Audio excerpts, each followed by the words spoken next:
Bismillahirrahmanirrahim.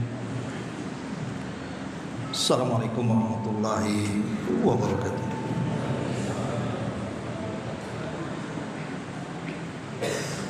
Alhamdulillah, wassalatu wassalamu ala rasulillah wa ala alihi wa sahbihi wa mawalah wa la hawla wa la quwata illa billahi wa ba'd. Alhamdulillah, di malam hari ini kembali kita bisa duduk untuk bertalabul ilmi. Salawat dan juga salam tetap kita hadiahkan kepada Rasul kita Nabi besar Muhammad sallallahu alaihi wasallam. Kita lanjutkan kajian kita, masih membahas kitab tauhid dan masih masuk pada bab kelima tentang pentingnya berdakwah kepada tauhid. Kita masuk pada hadis Abdullah ibn Abbas radhiyallahu anhuma ketika Nabi sallallahu alaihi wasallam mengutus Mu'adz ibn Jabal radhiyallahu anhuma ke Yaman. Nabi sallallahu alaihi wasallam bersabda, innaka ta'ti qauman min ahlil kitab falyakun awwala ma tad'uhum ilaihi syahadatu an la ilaha illallah wa fi riwayatin ila an yuwahhidullah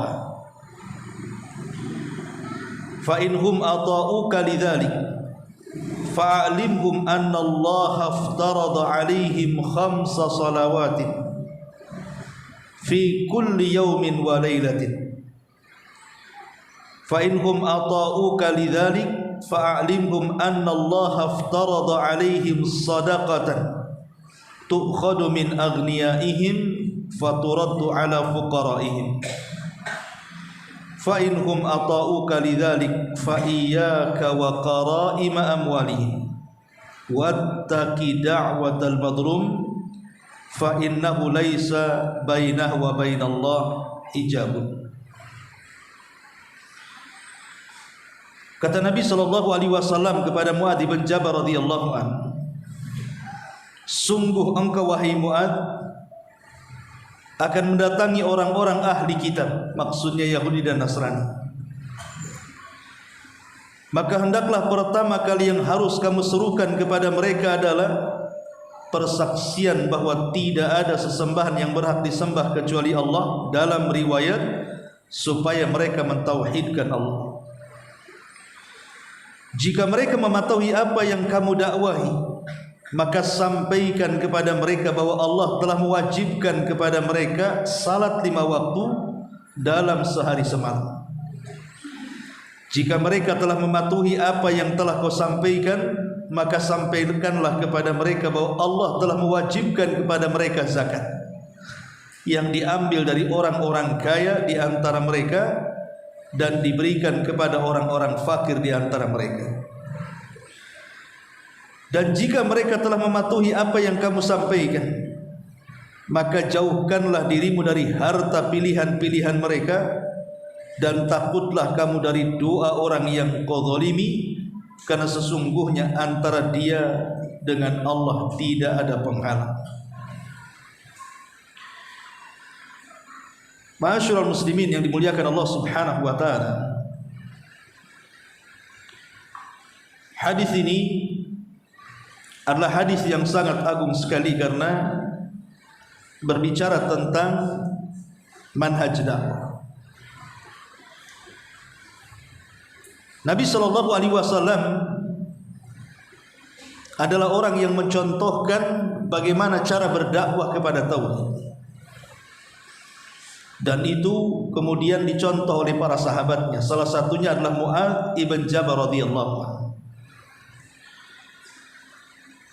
Adapun Mu'adz ibn Jabal radhiyallahu anhu sendiri tentu bukan satu-satunya sahabat Nabi sallallahu alaihi wasallam yang diutus oleh Nabi sallallahu alaihi wasallam berangkat ke Yaman, tidak. Karena sebelumnya sudah ada Khalid ibn Walid. Jadi yang pertama kali diutus ke Yaman itu bukan Mu'adz sebenarnya, tapi Khalid ibn Walid. Tetapi sayang, orang Yaman tidak suka dengan Khalid, sehingga kemudian Khalid tidak diterima dakwah. Kemudian Nabi SAW mengutus Ali bin Abi Thalib radhiyallahu anhu untuk menggantikan Khalid. Dan di tangan Ali radhiyallahu anhu cukup sukses karena ada beberapa pembesar masuk Islam. Baru setelah Ali radhiyallahu anhu, Nabi SAW mengutus Mu'adz ibn Jabal dan Abu Musa al-Ash'ari. Berarti di sini ada 4 sahabat. Khalid yang pertama, kemudian Ali, baru kemudian Mu'adz dan Abu Musa al-Ash'ari radhiyallahu anhu. Sedikit bicara Mu'adz bin Jabal radhiyallahu anhu. Kenapa kemudian dia dipilih Rasul dan sukses dakwahnya di Yaman? Mu'adz bin Jabal radhiyallahu anhu seorang sahabat yang wafat pada tahun 18 Hijriah. Mu'adz ini dikenal kefakihannya. Bahkan bukan hanya faqih dari segi halal dan haram, Mu'adz juga dikenal kepakarannya dalam Quran. Makanya Nabi SAW pernah mengatakan di hadapan para sahabat Nabi SAW, ambillah Al-Quran itu dari 5 orang. Kemudian Nabi SAW menyebutkan salah satunya adalah Mu'adz ibnu Jabal. Bahkan dalam sebuah hadis, karena kecerdasannya Mu'adz bin Jabal ini, bahkan Umar mengakui soal kepakaran halal dan haram sehingga menjadi ulamanya para sahabat. Rasul pernah mengatakan nanti pada hari kiamat Mu'adz bin Jabal radhiyallahu anhu itu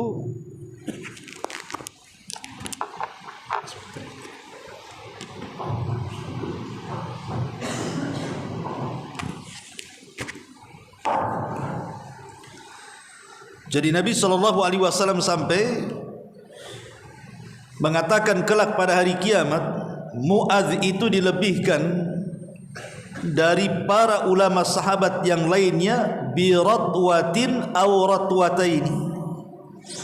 Ratwah itu artinya lemparan batu. Begitulah keunggulan Mu'adz di mata Nabi SAW. Dan dia juga orang yang boleh berfatwa di masa Rasul hidup. Tidak banyak sahabat yang boleh berfatwa di masa Nabi SAW hidup ya, kecuali beberapa sahabat saja. Salah satunya Mu'adz, padahal dia masih muda. Makanya kemudian karena kealimannya, kecerdasannya, inilah yang menjadikan Rasul percaya kepada Mu'adz untuk mengutus Mu'adz ke Yaman. Karena tidak sembarang umat yang akan dihadapi Mu'adz ini bukan orang-orang musyrik Arab, bukan. Tapi ini ahli kitab masalahnya. Ahli kitab itu orang yang diturunkan kitab-kitab langit kepada mereka, Taurat dan Injil. Artinya mereka punya ilmu. Makanya karena mereka punya ilmu, yang diutus pun harus punya ilmu. Makanya Nabi tidak mengutus sembarang orang, tapi memang mengutus yang pakar betul dalam ilmu pengetahuan. Dialah Mu'adz ibn Jabal radhiyallahu anhu. Bahkan dijelaskan bahwa satu hari ketika di masa Umar bin Khattab radhiyallahu anhu, karena Mu'adz ini kan diutus oleh Nabi SAW ke Yaman tahun, ada yang mengatakan tahun 9, ada yang mengatakan tahun ke-10 setelah perang Tabuk. Dan Tabuk sendiri adalah perang kedua dalam rangka membebaskan Palestina. Karena Tabuk itu kan sudah perbatasan Palestina. Tetapi kemudian Nabi SAW berjalan dari Madinah ke Tabuk itu kan 3 bulan tuh. Kemudian berperang 3 bulan, pulang lagi 3 bulan, jadi 9 bulan tuh. Ketika Nabi SAW hendak membebaskan Palestina sampai di Tabuk, qadarullah Rasul meninggal. Tapi sebelum Rasul meninggal, Rasul sudah mempersiapkan siapa? Usamah ibn Zaid. Dan itu baru diutus di masa Abu Bakar Siddiq radhiyallahu anhu. Ketika terjadi pemurtadan hebat, Abu Bakar tetap mengirim pasukan Usama untuk menguasai Palestina. Lah setelah kepulangan dari Tabuk inilah Nabi SAW mengutus Mu'ad ke Yaman. Ada yang mengatakan tahun ke-9, ada yang mengatakan tahun ke-10. Bersama Abu Musa al-Ash'ari radhiyallahu anhu, karena Abu Musa memang orang Yaman dan Mu'ad bukan orang Yaman, sehingga harus disertakan dengan kaumnya supaya tahu kondisi sana. Tapi syahidnya di sini, Mu'adz bin Jabal adalah orang yang menjadi pilihan Rasul karena keutamaan ilmunya. Lah di masa pembebasan Qadisiyah, Allah Subhanahu wa ta'ala takdirkan Mu'adz pun meninggal kena wabah taun. Jadi banyak para sahabat yang kena wabah taun yang disebut taun Amwas. Lah salah satunya Mu'adz dan seluruh keluarganya meninggal karena taun. Dan ingat, kalau taun di masa sebelum kita itu azab dari Allah Subhanahu wa ta'ala. Tapi taun kalau mengenai umat Islam maka itu rahmat. Siapapun yang meninggal terkena wabah taun maka dianggap mati syahid. Taib masyarul muslimin yang dimuliakan Allah Azza wa Jalla. Kita tidak hendak menjelaskan biografi Mu'adz terlalu lama. Kita masuk pada hadisnya. Jadi Mu'adz ini dikatakan oleh Nabi SAW, innaka ta'ti kauman min ahlil kitab. Mu'adz, engkau akan mendapati sebuah kaum. Kaum ini ahli kitab. Ahli kitab itu Yahudi dan Nasrani. Kita tahu bahwa Yahudi ma'ruf, begitu juga Nasrani ma'ruf. Cuman yang membedakan keduanya antara Yahudi dan Nasrani ini, kalau Yahudi hanya berpegang dengan satu kitab saja, Taurat. Tapi kalau Nasrani berpegang dengan 2 kitab. Pertama Injil, yang kedua Taurat, atau dalam bahasa mereka Perjanjian Baru dan Perjanjian Lama. Kenapa orang-orang Yahudi sekarang tidak mau juga membaca Taurat? Mereka tetap kepada Injil. Mereka tidak mau membaca Injil dan tidak mau tetap kepada Tauratnya. Karena orang-orang Yahudi dari dulu tidak sepaham dengan Nasrani. Orang-orang Yahudi itu tidak pernah mengakui kerasulan Isa bin Maryam. Orang Yahudi tidak pernah mengakui Injil yang turun kepada Isa bin Maryam. Alasannya karena dalam Injil itu ada tahrif terhadap Taurat. Jadi ada ajaran-ajaran dalam Injil itu yang menghapus hukum-hukum di Taurat. Makanya orang-orang Yahudi benci kepada Injil. Kalau antum pergi ke sinagog, ke tempat-tempat ibadahnya orang-orang Yahudi, tidak akan didapati kitab kecuali Taurat. Tapi kalau antum pergi ke gereja, maka antum akan dapati 2 kitab ini, Taurat dan Injil. Mereka berpegang dengan dua-duanya. Yahudi sebenarnya mengkafirkan Nasrani. Alasannya karena orang-orang Nasrani dengan kedatangan Isa itu hendak merusak ajaran Yahudi. Makanya mereka tidak mengakui kerasulan Isa. Bahkan lebih kejam lagi tuduhan orang-orang Yahudi kepada Nasrani. Apa tuduhannya? Isa itu anak zina dan ibunya seorang pezina, dan Injil itu dongengan Isa bin Maryam. Dari sini kemudian orang-orang Nasrani mengkafirkan Yahudi karena merasa nabi mereka ataupun Tuhan mereka yang dituhankan oleh mereka Isa bin Maryam dihina sedemikian orang-orang Yahudi. Jadi 2 agama ini tidak pernah akur. Sekarang pertanyaannya, kenapa pula sekarang Israel dengan Amerika akur pula? Satu Yahudi, satu Nasrani. Itu akur itu di tingkat politik. Tapi kalau orang-orang Nasrani yang memang pakar-pakar agamanya, maksudnya yang ortodoknya gitu ya, yang memang mereka mendalami agama, mereka saling menyalahkan. Jadi mereka hanya unsur politik, ataupun kalau tidak dibawa unsur politik, karena sama-sama memanfaatkan. Begitu penjelasan ulama. Jadi orang Yahudi memanfaatkan Nasrani, orang Nasrani memanfaatkan Yahudi untuk tentu cita-cita yang berbeda. Contoh ketika kita bicara soal Haikal Sulaiman. Haikal Sulaiman yang konon ada di bawah Masjidil Aqsa. Dan sampai hari ini di bawah Masjidil Aqsa itu kan digali-gali itu untuk dicari haikalnya. Haikal itu kan semacam pondasi yang pernah dibangun oleh Nabi Sulaiman. Cuman sampai sekarang belum, nggak tahu di mana haikal itu sampai di mana. Mereka mengatakan itu adalah terusan dari tembok ratapan. Kan itu tembok ratapan salah satu situsnya dari Haikal Sulaiman. Lah katanya puncaknya itu di bawah Masjidil Aqsa. Nanti Masjidil Aqsa dirobohkan, itu yang dibangun. Jadi orang-orang Yahudi itu mereka mengatakan kalau haikal itu kemudian ditemukan, mereka akan menghancurkan Aqsa dan membangun Haikal Sulaiman. Kalau sampai terbangun haikal itu, berarti kejayaan bangsa Yahudi menguasai dunia akan tercapai, karena akan muncul orang yang mereka tunggu-tunggu, yang istilah kita Dajjal. Ya, istilah mereka ya Zeus atau apa gitu ya. Tetapi Nasrani juga sama. Kalau seandainya haikal itu terbangun, Isa pun akan turun dan akan memimpin Nasrani, bukan hanya kemudian mengalahkan Yahudi, bahkan mengalahkan seluruh manusia di dunia, dan Nasrani akan berkuasa di akhir zaman.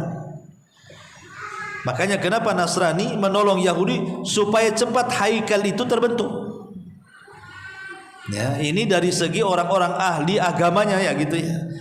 Ya kalau dari segi orang-orang kayak Zionis ini kan politiknya saja kan gitu. Intinya bahwa ahli kitab itu Yahudi dan Nasrani, dan mereka orang-orang yang diberikan kitab artinya punya pengetahuan. Jadi yang dikirim pun adalah orang yang berilmu sekelas Mu'adz ibn Jabal.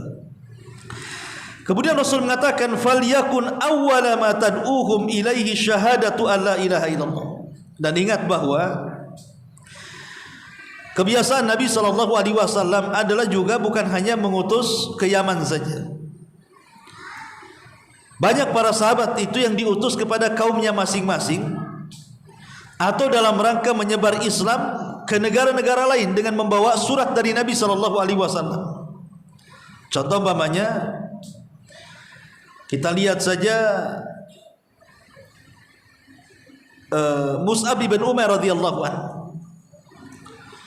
Mus'ab bin Umar adalah sahabat yang pertama kali diutus Rasul berdakwah ke mana? Ke Madinah. Dan di tangan Mus'ab inilah para pembesar Aus masuk Islam. Salah satunya Sa'd bin Mu'adz. Islam di tangan Mus'ab bin Umar, dan dengan sebab masuk Islamnya Sa'd ini, satu kabilah Aus masuk Islam dan belakangan mereka menjadi Ansar. Lihat keberhasilan Mus'ab ibn Umar. Atau contoh Abu Dzar Al-Ghifari. Abu Dzar Al-Ghifari itu kan termasuk as-sabiqun al-awwalun. Dia itu seorang perampok dulunya. Tetapi dia berakal. Ketika mendengar ada orang yang ngaku nabi di Mekah, dia mendatangi. Kemudian bertanya. Akhirnya Allah takdirkan hidayah masuk Islam Abu Dzar itu. Tapi karena waktu itu Islam belum banyak, Rasul mengatakan, ya Abu Dzar, tutuplah keislaman. Kalau engkau ingin berdakwah, dakwalah kepada kaummu saja. Akhirnya dia pulang. Subhanallah, dengan izin Allah satu kabilah Ghifar masuk Islam dengan wasilah Abu Dzar Al-Ghifari. Atau contoh lagi kemudian Tufail ibn Amr ad-Dawsi. Itu juga sama, itu dari negeri Daus Yaman. diutus oleh Nabi SAW berdakwah di kampungnya Daus, dan akhirnya apa? Banyak orang-orang Daus masuk Islam. Salah satunya siapa? Abu Hurairah masuk Islam di tangan Tufail ibn Amr ad-Dausi. Dan banyak, jadi Rasul itu suka mengutus orang-orang tertentu untuk berdakwah di kabilahnya, ataupun terkadang menyuruh mereka untuk membawa surat menyebarkan Islam ke daerah-daerah atau ke kerajaan-kerajaan atau ke negara-negara. Contoh saja umpamanya Nabi SAW mengutus Dihyatul Kalbi. Dihyatul Kalbi ini diutus oleh Rasul menuju negeri Romawi. Ketika itu rajanya Herakli, dia yang membawa surat Dihyatul Kalbi. Kemudian juga ketika Nabi SAW mengantar surat kepada Raja Kisra, Raja Kisra, Raja Persia, maka Rasul mengutus Abdullah ibn Khudzafah karena dikenal keberaniannya. Kemudian ketika Rasul SAW mengutus orang ke Mesir mendakwai Muqawqis, Raja Mesir, maka Nabi SAW mengutus Hatib ibn Abi Balta'ah. Dan banyak sekali para sahabat itu yang diutus oleh Nabi SAW, tentu dengan ilmu yang sudah disiapkan dan strategis dakwah yang diajarkan Nabi SAW. Salah satunya Mu'ad ibn Jabal radhiyallahu anhu. Nah di sini Rasulullah SAW memprioritaskan dalam berdakwah, wahai Mu'ad, kalau kau sampai di Yaman, apa yang kau suruhkan pertama kali? Syahadatu an la ilaha illallah. Ajarkan mereka tauhid. Ajarkan mereka tauhid.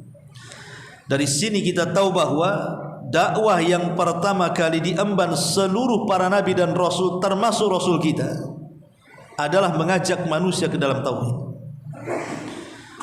Dan inilah yang paling penting dalam berdakwah, apalagi di zaman sekarang, ikhwan. Di zaman kesyirikan yang sudah menyebar dari yang kecil sampai yang besar, dari dunia kelenik, perdukunan, jimat, sampai dunia yang kecil-kecil semua penuh dengan kesyirikan. Dan itu tanggung jawab kita. Makanya Nabi SAW memerintahkan buat ini yang pertama kali, tolong dakwahkan dakwah tauhid. Kemudian juga Nabi, maksudnya di sini, kenapa kemudian Nabi SAW meminta kepada Mu'ad untuk berdakwah kepada ahli kitab dengan tauhid? Bukankah orang-orang ahli kitab itu mereka mengakui adanya Tuhan? Ya, bukan itu yang dimaksud. Yang dimaksud tauhid di sinilah tauhidul ibadah. Tauhidul ibadah, bukan pemahaman ketuhanan. Karena orang Nasrani pun mereka mengakui keesaan Tuhan. Orang Yahudi pun mengatakan keesaan Tuhan. Tetapi yang kita bahas di sini bukan masalah rububiyah, tapi yang kita bahas di sini adalah uluhiyah. Jadi maksudnya adalah Mu'ad bin Jabal disuruh untuk ke Yaman berdakwah kepada ahli kitab ini, mengajak mereka kepada tauhid apa? Tauhid uluhiyah, bukan rububiyah. Karena rububiyah itu diyakini semua agama, mukmin kafirnya. Jadi yang diserukan adalah tauhid uluhiyah, permasalahan ibadah. Yahudi menganggap Uzair anak Tuhan, diluruskan. Nasrani mengatakan Isa anak Tuhan, diluruskan. Itu yang dimaksud di sini. Kemudian kata Rasul, fa inhum ata'uka lidzalik, kalau mereka mentaati engkau, fa'alimhum anna Allah aftarada alaihim khamsa salawatin fi kulli yaumin wa lailah. Tapi kalau mereka sudah masuk Islam, sudah menyebutkan tauhid, maka mulai ajarkan kepada mereka solat 5 waktu. Berarti solat ini di bawah syahadat. Syahadat dulu baru solat. Fi kulli yaumin wa layla. Fa inhum ata'uka lidzalik fa'alimhum anna Allah aftarada alaihim sadaqatan tu'khadu min aghniyaihim faturaddu ila fuqaraihim. Kalau mereka sudah mentaati mau salat, katakan kepada mereka Allah wajibkan atas mereka sedekah, maksudnya zakat, yang diambil dari orang-orang kaya mereka dan diberikan kepada orang miskin mereka. Dari hadis ini seolah-olah Nabi SAW membatasi apa? Membatasi asnaf, kelompok-kelompok yang berhak mendapatkan zakat. Kan dalam hadis ini hanya menyebutkan fuqara. Sementara asnaf ataupun orang-orang yang berhak mendapatkan zakat itu berapa kelompok? 8 kelompok. Ya, sebagaimana disebutkan dalam At-Taubah 36 kan? 8 kelompok. Maksudnya kata para ulama, afdolnya kalau kita ini banyak zakat yang dikeluarkan. Mungkin kita kaya, uangnya banyak, sehingga zakatnya banyak. Kalau memang 8 kelompok itu kita bisa bagi, maka itu lebih afdal. Tapi kalau zakatnya sedikit dan yang berhajat juga ini yang diprioritaskan orang miskin, maka tidak mengapa kemudian zakat itu tidak mesti dibagi rata kepada 8 kelompok, cukup 1 kelompok pun boleh. Itu pendalilannya di sini. Karena di sini disebut diambil dari orang kaya diserahkan kepada orang fuqara, sementara fakir ini 1 kelompok dari 8 kelompok penerima zakat. Jadi boleh dibagi rata, boleh juga diberikan ke masing-masing kelompok sesuai dengan hajat mereka. Tetapi ingat, ada 7 orang tidak boleh antum kasih zakat. Ingat ya, ada 7 orang tidak boleh antum kasih zakat. Mereka tidak boleh menerima zakat. Pertama, orang kaya, karena orang kaya itu di sini diambil dari orang kaya. Berarti orang kaya tak boleh menerima zakat. Mereka diambil zakatnya, bukan mereka menerima zakat. Ini satu. Yang kedua, orang murtad. Orang murtad tidak menerima zakat. Jangan diberi zakat orang murtad walaupun dia fakir. Kemudian yang ketiga, orang kafir. Orang kafir tidak menerima zakat. Jangan zakat kepada orang kafir.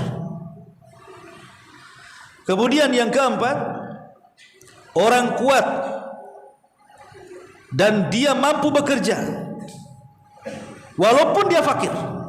Namanya dia miskin, hidup di ruli, tapi tenaganya kuat, bisa kerja, gak usah dikasih. Karena dia bisa cari makan. Cuman dia tidak makan itu karena malas saja. Ya. Kemudian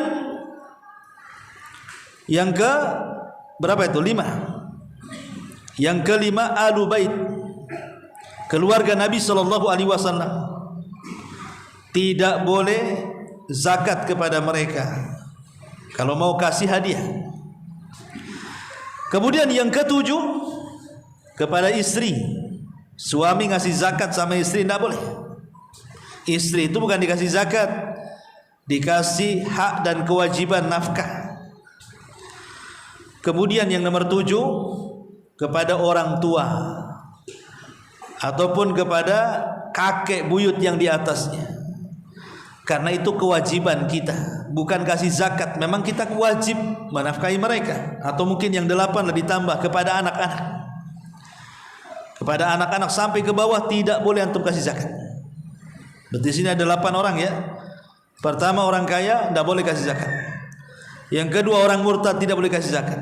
Orang kafir tidak boleh kasih zakat. Orang kuat tidak boleh kasih zakat. Keluarga Nabi tidak boleh kasih zakat. Istri tidak boleh kasih zakat. Bapak ke atas, kakek buyut gitu ya, tak boleh kasih zakat.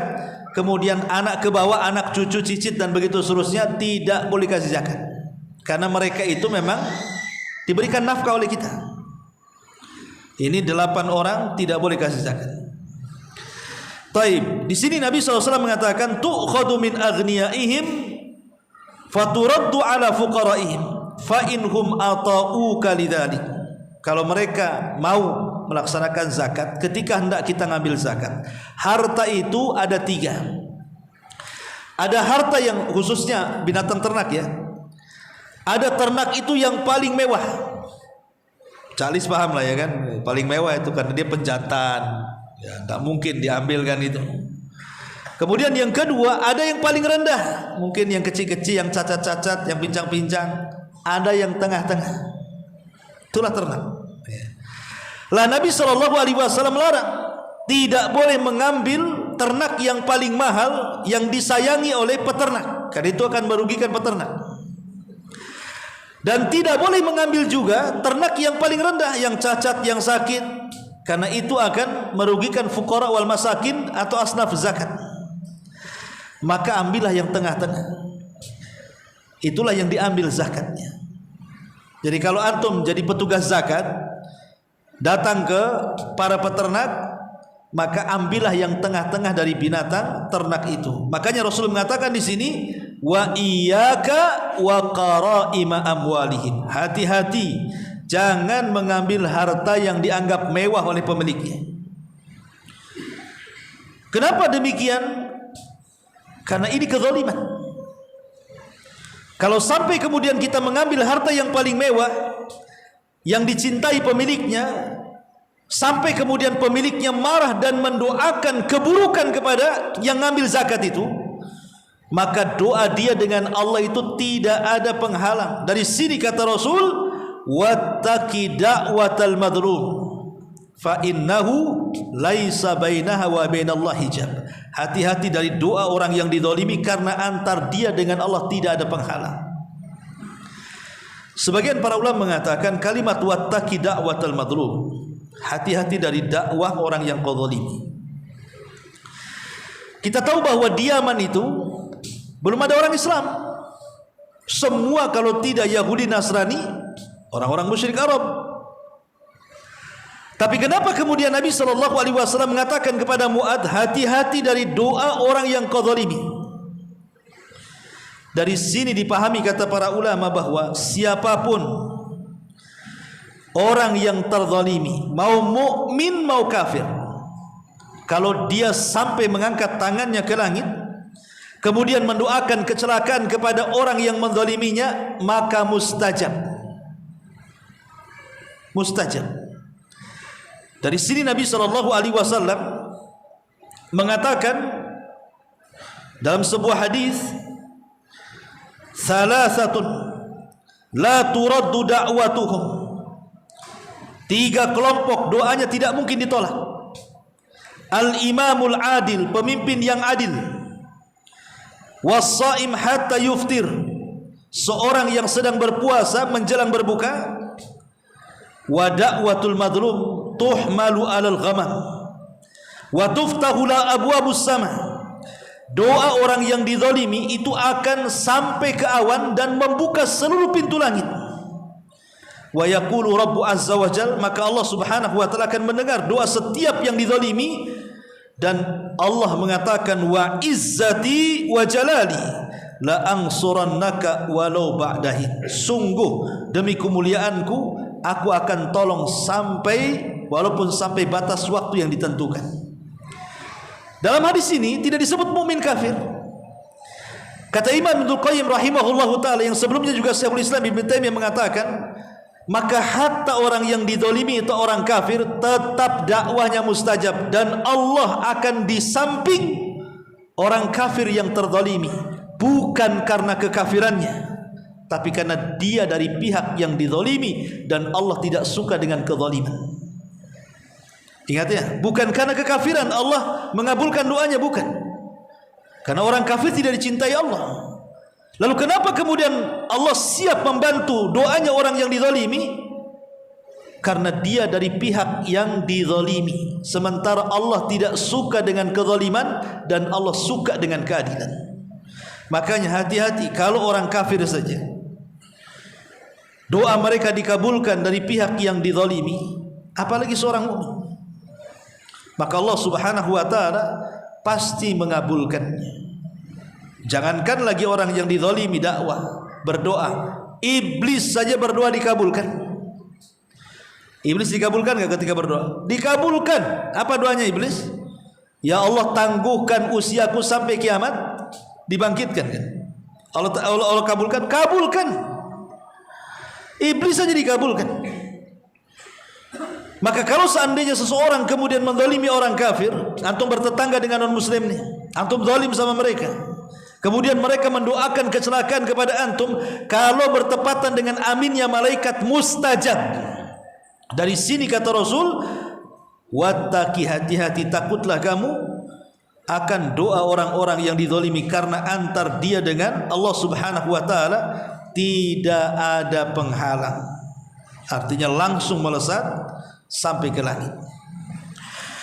Dalam hadis ini, ikhwatu fillah muliakan Allah Azza wa Jalla, kita diajarkan tentang maratibud dakwah. Kita diajarkan tentang maratib ad-dakwah namanya. Apa maratib dakwah? Tingkatan-tingkatan dalam berdakwah. Maksudnya apa tingkatan dalam berdakwah di sini?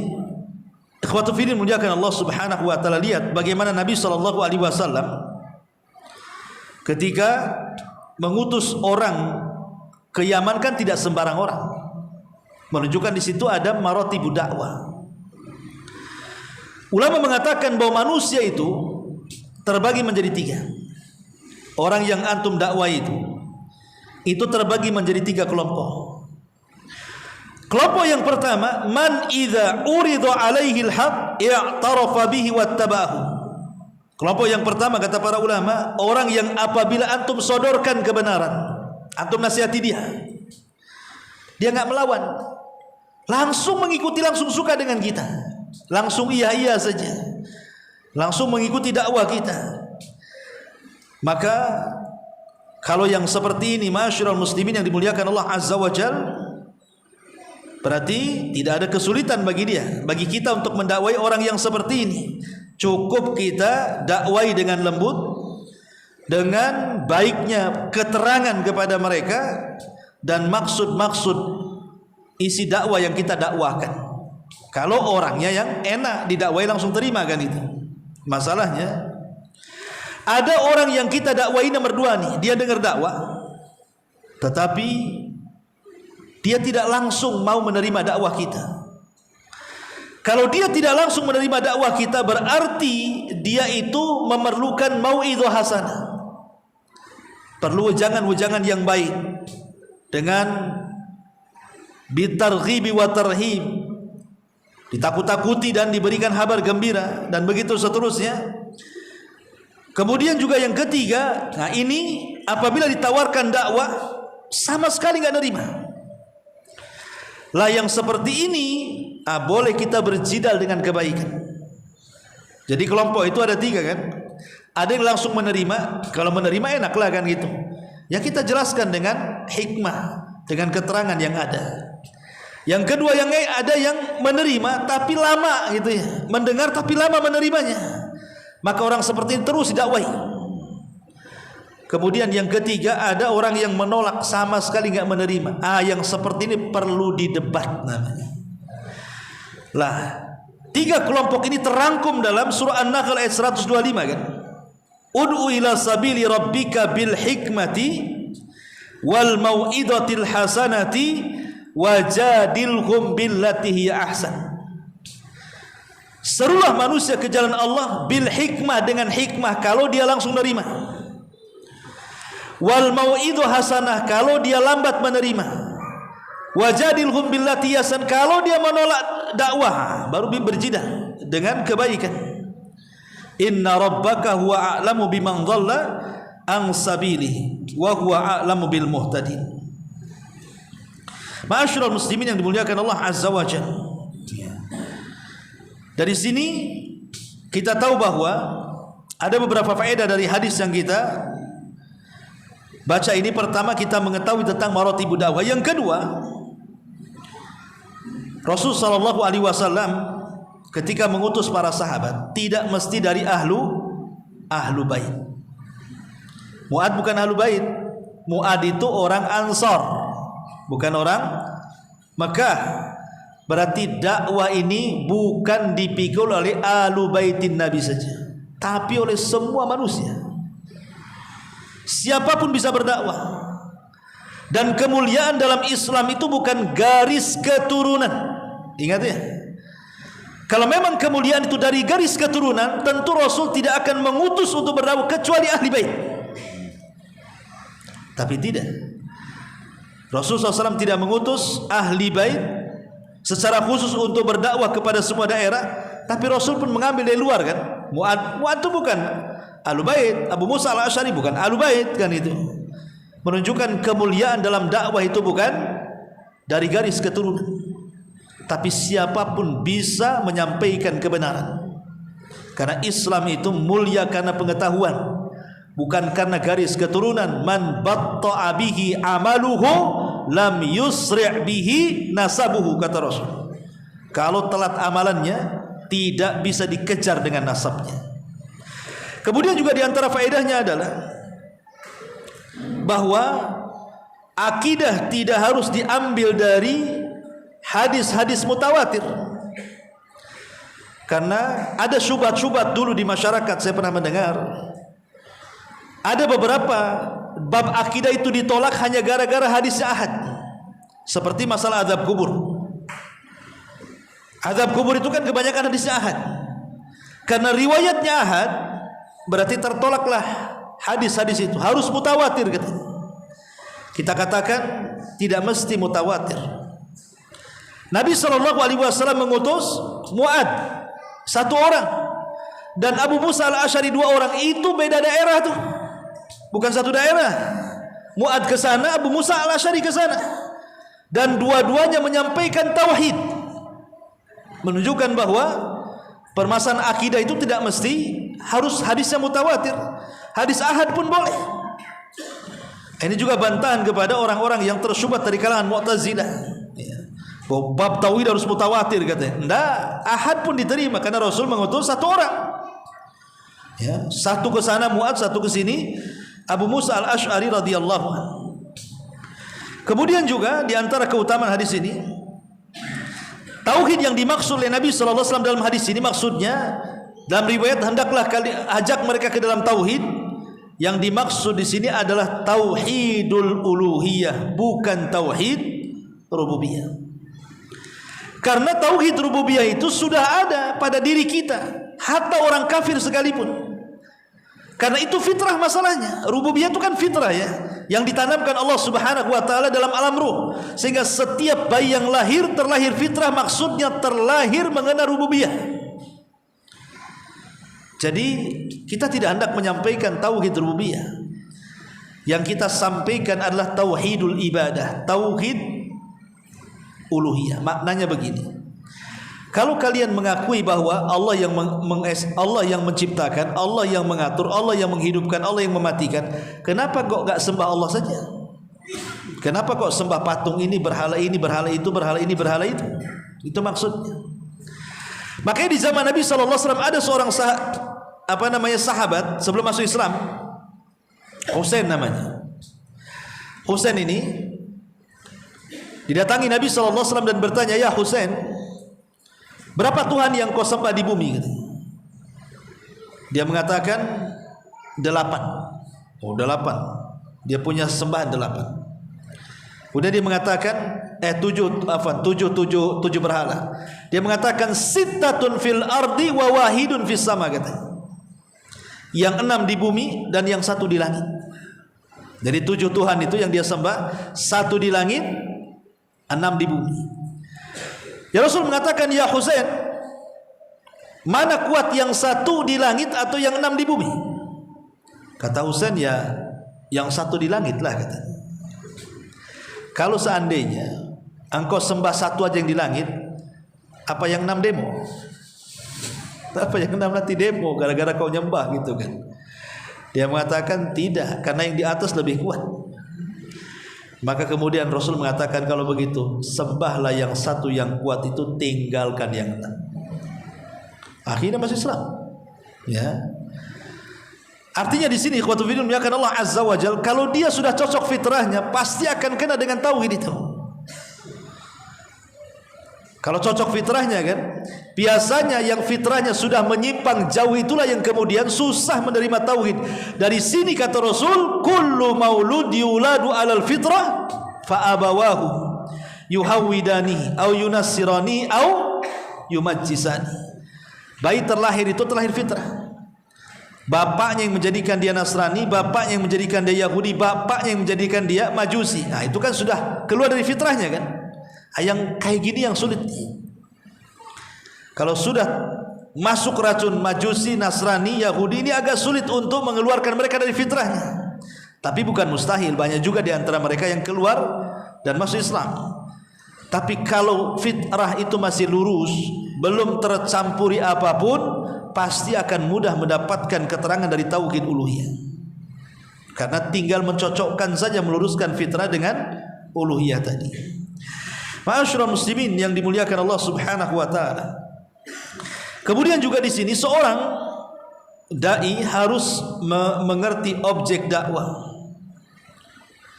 Objek dakwah itu harus paham. Jadi kalau orang berdakwah harus punya ilmu, jangan asal dakwah saja. Sayang di masyarakat itu ada orang-orang yang dikirim dakwah ke sana kemari tapi tidak ada ilmu. Akhirnya apa? Mencemari dakwah karena tidak ada ilmu kan? Ketika tidak ada ilmu, akhirnya beristihad sendiri. Akhirnya keluar pendapat-pendapat dari kepalanya sendiri. Ketika itu yang terjadi, dia sesat, menyesatkan orang. Nah, ini bahaya. Dan di akhir zaman kata Nabi SAW seperti itu.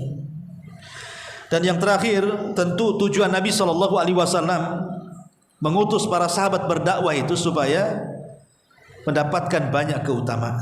Kemarin kita sudah singgung bagaimana keutamaan ataupun buah daripada dakwah ini, terutama dakwah tauhid. Pertama, apa kita ulangi, bahwa dakwah kepada tauhid dia akan mendapatkan pahala, dan pahala orang yang mengikutinya tanpa mengurangi dia sedikit pun. Artinya akan menjadi multi level pahala bagi kita. Yang kedua, bahwa orang yang mendakwahkan tauhid itu sama dengan istiqomah di atas hidayah. Kemudian yang ketiga, dakwah tauhid adalah dakwah yang hakikatnya menghancurkan kemungkaran yang paling besar dalam dunia, kesyirikan. Dan dakwah tauhid hakikatnya membantah orang-orang yang sesat dan menyesatkan. Kemudian dakwah tauhid hakikatnya izzatul Islam, dalam rangka memuliakan Islam. Dan dakwah tauhid adalah dakwah yang paling cepat jalan menuju surga Allah Subhanahu wa taala. Karena seluruh ibadah tidak akan diterima kecuali dengan tauhid. Wallahu a'lam bishawab. Subhanaka wa bihamdika asyhadu an la ilaha illa anta astaghfiruka wa atubu ilaik. Allahu ta'ala alam. Assalamualaikum warahmatullahi wabarakatuh.